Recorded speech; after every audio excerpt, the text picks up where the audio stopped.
এটা এপ্রিল মাস, আর আমি পৌঁছে গিয়েছি মিরিকের এক সুন্দর হোমস্টেতে, অরেঞ্জ গার্ডেন ফার্মস্টে।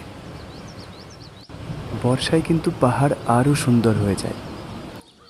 বৃষ্টির ছোঁয়ায় পাহাড়ের গাছপালা ও বনভূমি এক গাঢ় ও উজ্জ্বল সবুজ বর্ণ ধারণ করে।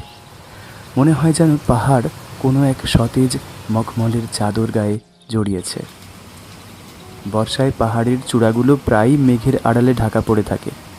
বারান্দায় দাঁড়ালে বা পাহাড়ি পথে হাঁটলে মেঘের দল আপনার শরীর ছুঁয়ে যাবে, এমন অভিজ্ঞতা সত্যিই রোমাঞ্চকর। ভিজে মাটির সোঁদা গন্ধ আর ঝিঁঝি পোকার ডাক পাহাড়ের একাকিত্বকে আরও মায়াবী করে তোলে।